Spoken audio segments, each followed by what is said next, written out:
Rachel and I are on a much needed vacation, even more so after the first 3 weeks of October.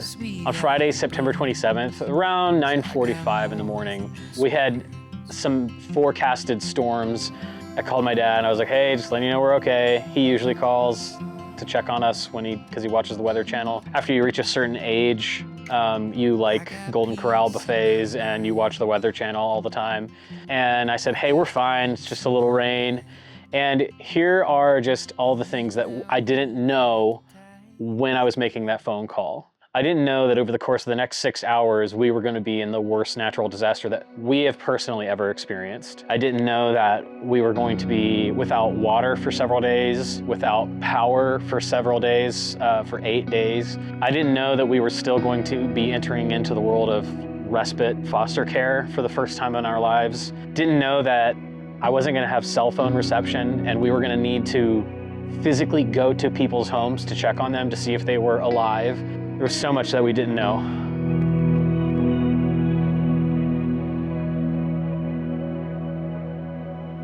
So it's been great to be out here. We're at this picture-perfect cabin in the woods, and it's been healing. It's been a time for us to process some grief of just personal life things, but also just everything that those of us in Western North Carolina have gone through. Whenever I'm able to kind of slow down and hit the pause button, especially in times like this, times of crisis, it always makes me personally reflective. And I'm always stuck with this question: why do we suck so bad at grieving?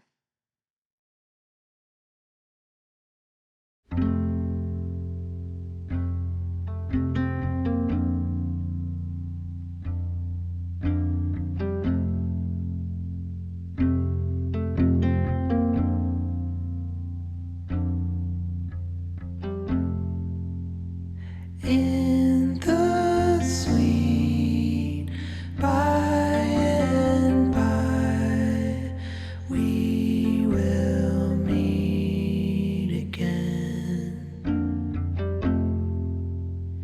Every song, all I hear is what you told me then. I was talking with one of my pastors during COVID, and he said to me, anger is easier than sadness, because sadness you have to face and deal with, but anger you can point at someone or something, and it feels more productive. And I think that is the key.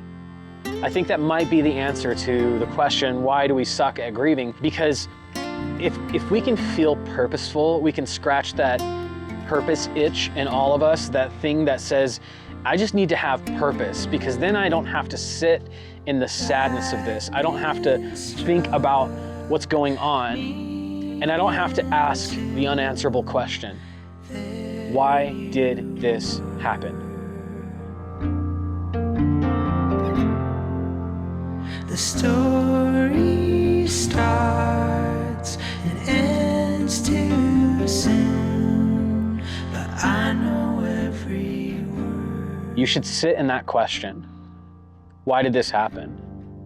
But not for too long. For me, a community of Christians is how I check and balance this. I have other people to speak into my life, because it's hard to see a way out of your own mess when you're in the thick of it.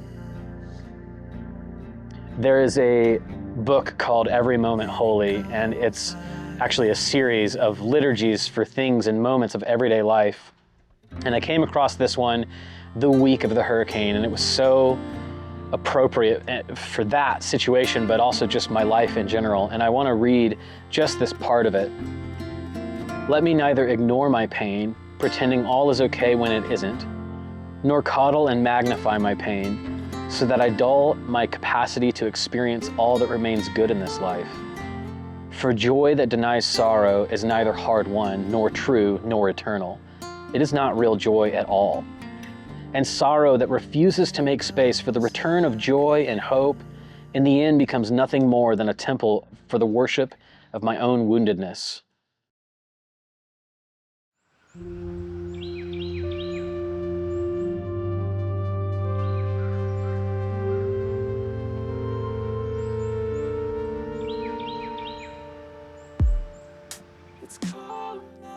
So I encourage you to take time to sit with like what has happened in your situation.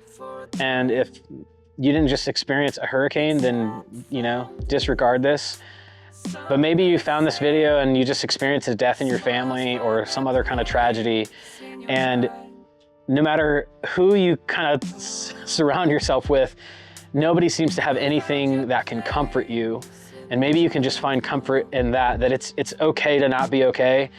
It's okay to feel confused about what just happened.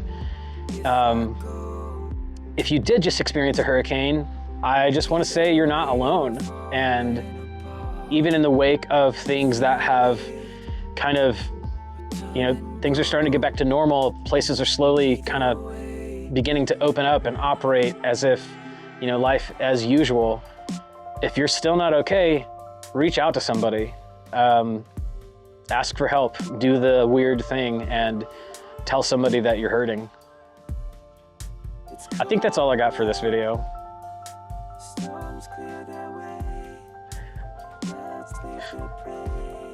Yeah, I think that's all I got. It's unfounded. Some may say smiles find their place in your mind. Oh, you found your place in my mind now. If I stay, if I go,